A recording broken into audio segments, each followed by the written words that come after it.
you look here with your saw, you can see these teeth are getting pretty worn down. They're almost nubs. Yep. And the particular place you got to look at is when you're sharpening them. Can you see how it's biting into that? That saw mark is biting into this link. Yep. And after it gets down, you got to make sure that that doesn't get worn through where that chain will break. But I'm in good shape. But I'm going to put a new one on because I want to cut this huge tree down. I'd rather have a good brand new chain on there. So you loosen these. You've seen this before, right? Mm-hmm. You got to take them right off. Stand her up on the side, support the blade.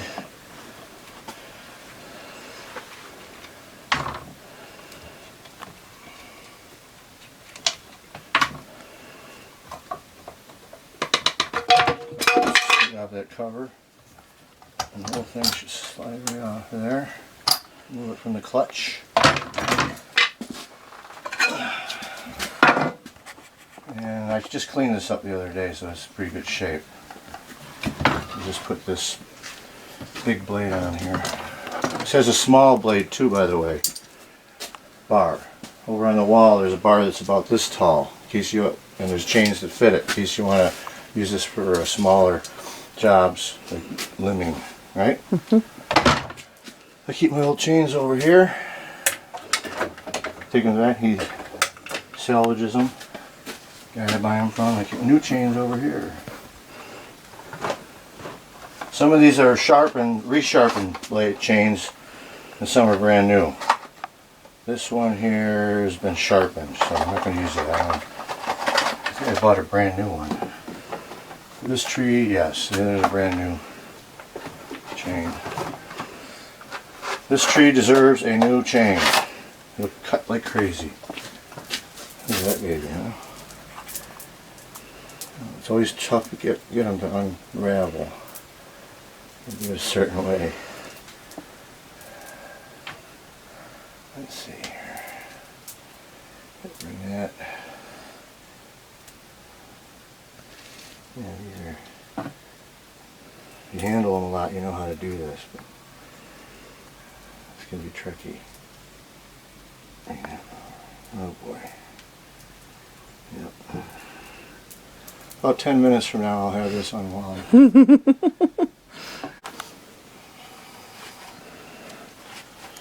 Alright, we got the chain unraveled. Take it, put it on the bar. Make sure the cutting edge is facing forward on the towards the tip. This is the cutting edge, so it needs to travel that way. I'm probably going to have to loosen this bar up. Tighten it up, I mean. It's had an old stretched out chain on it. It's probably way too big. So what you do is you get this adjuster here. I'm going to back it off right now. See, I need to tighten it up, I think, right? No. Yeah. I don't know. I'll just try it. See what happens.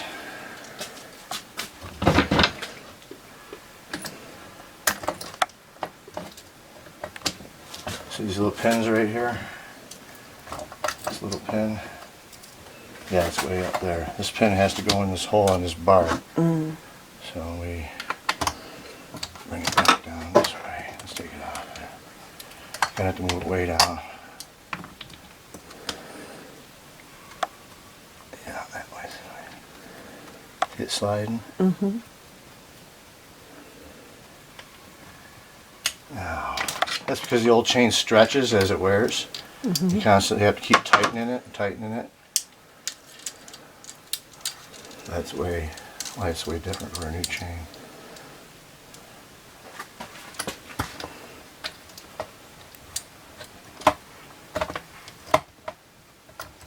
Okay, I'm gonna put it on too far. Let's see. This chain's not in the sprocket.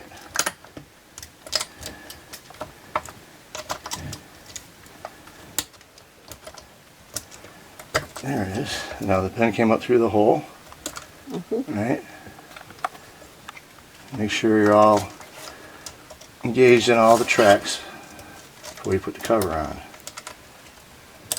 There. probably a trick to doing this. You don't have to hold all this up. I don't know it. It's the only way I know how to do it. Put your nuts back on. Make sure the numbers are showing. That's the smooth side. You go on a certain way. And then just jiggle your bar as you're tightening these so it gets seated. Once they're finger tight, you flip it back down and adjust your tightness on your blade. Remember I said you should be able to just barely see the bottom of the tooth with gentle pressure pulling up. That's about right there. Tighten her down. Alternating on each one. You don't have to go crazy on this, just snug them enough where they're not going to vibrate off, but don't torque the hell out of them. And that's it. Well, you're going to get the gas in it up. Gas in the gasoline side with an oil mixture, 32:1.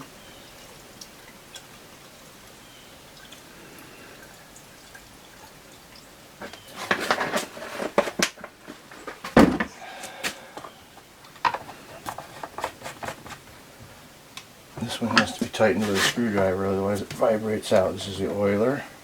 Oil for the automatic chain oiler. They both get topped off at the same time because they're used at the same rate. Oil gets consumed while it's running, it's just like the gas.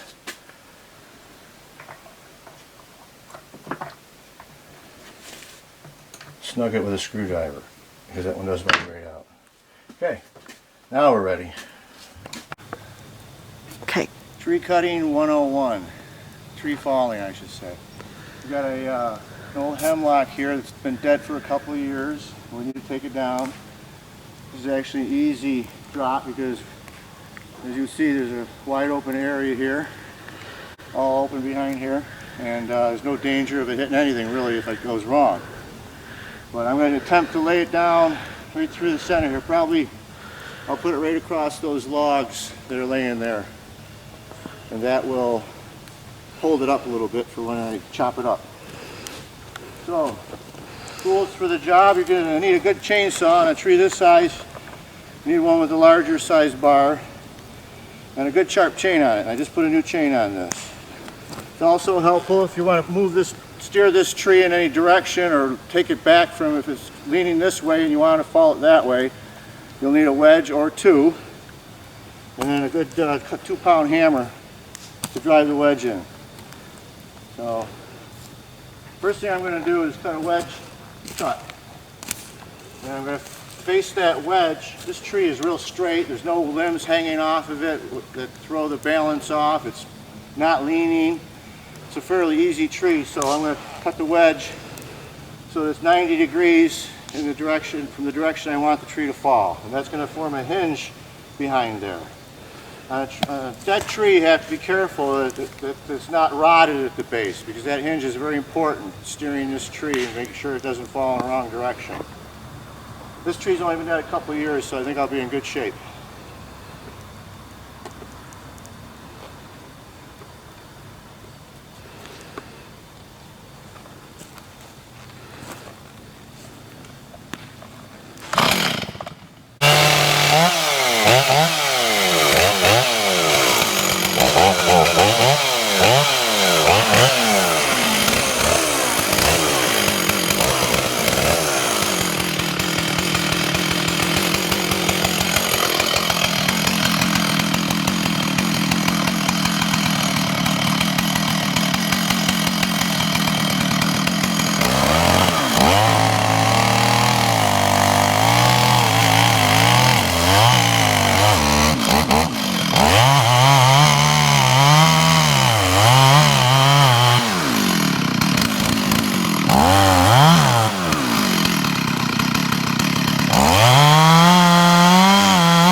The ideal depth of that is about 1/3 of the way back through the diameter of the log. Next thing I'm going to do is a bore cut. I'm going to go straight into the log. I'm going to saw all the way back and leave this portion back here connected. And that keeps my saw blade from getting pinched.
Now, as you can see, I got a 2-inch or 3-inch hinge right here between the edge of the wedge and the rest of the tree.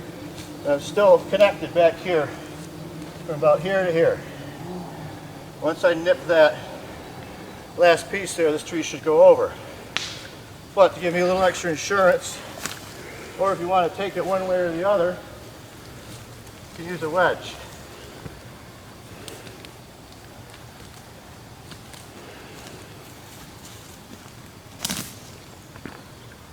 I got my wedge going a little bit towards the fire, so I want to take this tree that way a little bit. So I'm going to use my wedge on this side.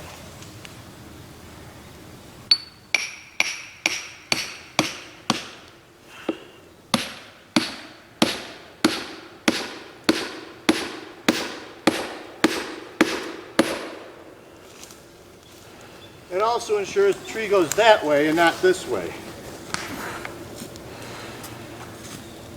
So, make sure your area is clear. Rid all your tripping hazards.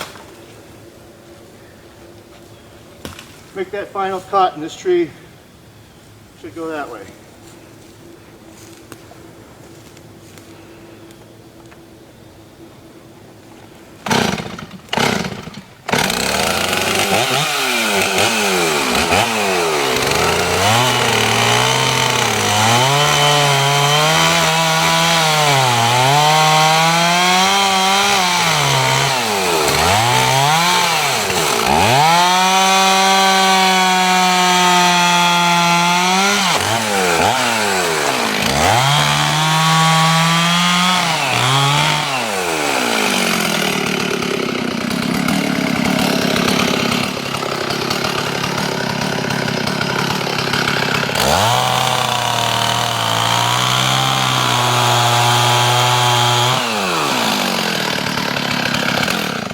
Got a little, she balanced so well, I think I got to give it a little extra help.